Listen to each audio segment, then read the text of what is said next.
தோசைக்கு மாவு எடுத்து வச்சுருக்கேன். ஒரு 8 தோசை வர அளவுக்கு மாவு எடுத்திருக்கேன். 3 தக்காளி எடுத்து வச்சுருக்கேன். இப்போ தோசை எப்படி பண்ணலாம் அப்படின்றத பார்க்கலாம். இப்போ தக்காளியை அரைச்சிக்கலாம். தக்காளியை அரைச்சிக்கிட்டாச்சு.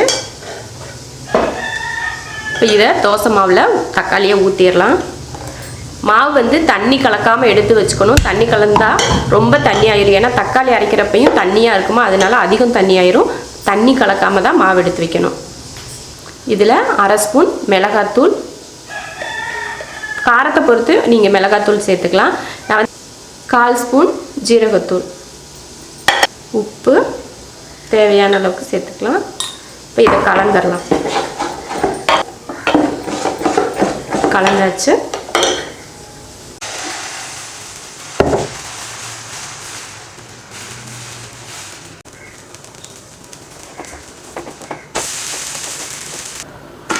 இல்லை மொறுமொறுன்னு தக்காளி தோசை ரெடி.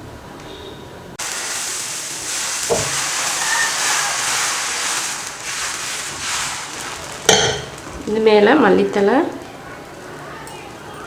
கொஞ்சம் கருவேப்பிலை, வெங்காயம்.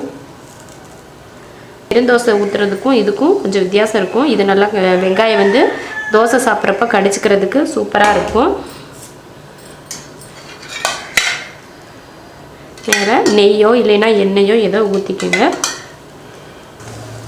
கொஞ்சம் வெங்காயத்தை இப்படி கரண்டி வச்சு அமுத்தி விட்டுட்டா நல்லா தோசையோடு சேர்ந்துடும். அதுக்காக தான் இப்படி அமுத்துறது. நல்லா பச்சை மாவாக இருக்கிறப்பவே இப்படி அமுத்தி விட்டுருங்க. அப்போ தான் தோசை வெங்காயம் வந்து வெளியில் வராது. கரண்டியில் லைட்டாக ஒட்ட தான் செய்யும். அப்போ தான் வெங்காயம் வந்து வெளியில் வராது. நம்ம ஆனியன் தோசை போட்டால் கூட இதே போல் பண்ணுங்கள். இப்போ இதை கொஞ்சம் நேரம் மூடி வச்சிடலாம். தோசையை திருப்பி கூட போட தேவையில்லை. ஏன்னா நம்ம மூடி வச்சதுனால சூப்பராக வெந்திருக்கும். அதனால் திருப்பி கூட போட வேண்டாம். உங்களுக்கு அப்படி வேகலை அப்படின்னு தோணுச்சுன்னா மட்டும் லைட்டாக அப்படி திருப்பி போட்டு எடுத்துக்கோங்க. அங்கே எவ்வளோ மொறுமொறுன்னு பார்க்கவே மொறுமொறுப்பாக தெரியுது பார்த்தீங்களா? சூப்பராக இருக்கும். இது போல் வெங்காயம், மல்லித்தலை, கருவேப்பிலையெல்லாம் மேலே தூவினா நல்லாயிருக்கும்.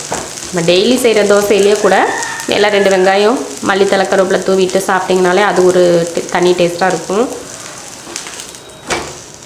சூப்பராக தக்காளி தோசை ரெடி ஆயிடுச்சு. வெங்காயம் எதுவுமே போடாமல் ப்ளைனாக ஒரு தக்காளி தோசை செஞ்சாச்சு. வெங்காயமெல்லாம் போட்டு ஒரு தோசை ரெடி ஆயிடுச்சு. சூப்பராக தேங்காய் சட்னி இல்லைன்னா வேர்க்கடலை சட்னி ரொம்ப நல்லாயிருக்கும். இது கூட சேர்த்து சாப்பிட்றதுக்கு. நீங்களும் இது போல் தக்காளி தோசை பண்ணி பாருங்கள். ரொம்ப நல்லாயிருக்கும். பிடிச்சிருந்தா லைக் பண்ணுங்கள். மற்றவங்களும் பார்க்கணுன்னு நினச்சிங்கன்னா ஷேர் பண்ணுங்கள். மறக்காமல் சப்ஸ்கிரைப் பண்ணிவிட்டு பக்கத்தில் இருக்க பெல் பட்டனை ப்ரெஸ் பண்ணுங்கள். நன்றி.